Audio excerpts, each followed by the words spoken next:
भूमि विवाद निपटारे को लेकर यूपी के मुख्य सचिव मनोज कुमार सिंह का बुलंदशहर दौरा। मुख्य सचिव की समीक्षा के बाद परम डेयरी व प्राधिकरण के बीच भूमि विवाद का हुआ निपटारा।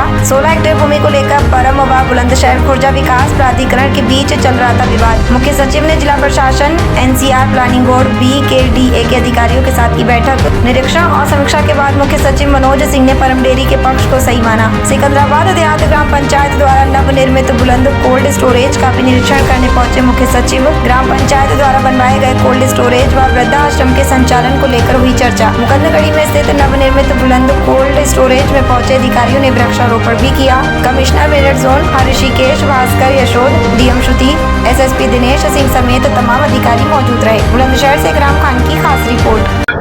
97 में किसी और नाम से यहाँ पर पहले इस्टेब्लिश हुए, बाद में इनका नाम चेंज हुआ है।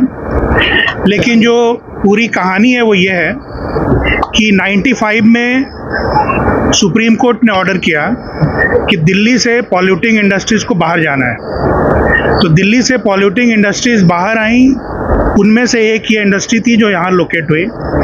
तो यहाँ के 16 हेक्टेयर एरिया को NCR प्लानिंग बोर्ड जो था उसने ये कहा कि ये इंडस्ट्रियल यूज़ में रहेगी और इसकी 16 हेक्टेयर को एज ए इंडस्ट्री ईयरमार्क किया उन्होंने।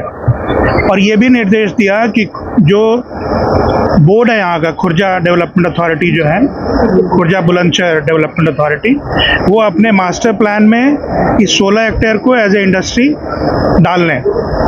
और इस 16 हेक्टेयर को इंडस्ट्री के रूप में जोड़ने के फलस्वरूप अगर उनके मास्टर प्लान का टोटल इंडस्ट्रियल एरिया बढ़ जा रहा है तो कहीं और 16 हेक्टेयर एरिया को निकाल दें। ये उनका स्पष्ट निर्देश थे। लेकिन इसके बावजूद भी खुर्जा बुलंदशहर डेवलपमेंट अथॉरिटी ने ऐसा नहीं किया। उन्होंने अपना मास्टर प्लान में नहीं किया। लेकिन इनकी जो ये इंडस्ट्री बनी हुई है, इसका नक्शा 97-98 में पास हुआ, फिर 2000 में भी पास हुआ था, 2-3 बार पास हुआ, 2013 में भी पास हुआ था। तो अभी इन सब की बात सुनने के बाद आज की बैठक में DM साहब हैं, VC थी, NCR प्लानिंग बोर्ड के भी लोग थे। अब उनका कहना है कि हमने 60 मीटर पे ग्रीन बेल्ट कर दिया है, हाईवे से 60 मीटर पे ग्रीन बेल्ट कर दिया है। लेकिन ये सारा ग्रीन बेल्ट करना ना करना, ये सारी बातें 97-98 के बाद की हैं। तो 97-98 में जब ये 16 हेक्टेयर इंडस्ट्रियल एरिया है तो ये इंडस्ट्रियल एरिया रहेगा और इसके दाएं बाएं जहां उनको ग्रीन करना है वो ग्रीन कर सकते हैं। तो ये कंक्लूजन दिया गया, ये निष्कर्ष दिया गया है कि ये इंडस्ट्री ठीक अपनी जगह पर बनी है और सुचारू रूप से चलेगी, किसी को कोई दिक्कत इसमें नहीं होना चाहिए। और डेवलपमेंट अथॉरिटी को अगर यहाँ पर कोई परेशानी है तो ये कुल एरिया 16 हेक्टेयर और इसके साथ जो लगा हुआ कुछ और एरिया इन्होंने 100 हेक्टेयर इंडस्ट्रियल बना रखा है, तो वो हम लोग UP-SIDA को ट्रांसफ़र कर सकते हैं, इंडस्ट्रियल डेवलपमेंट अथॉरिटी को, और फिर वो अपना इंडस्ट्री के रूप में चलाएंगी। लेकिन इस 16 हेक्टेयर एरिया के अंदर कोई ग्रीन बेल्ट नहीं माना जाएगा।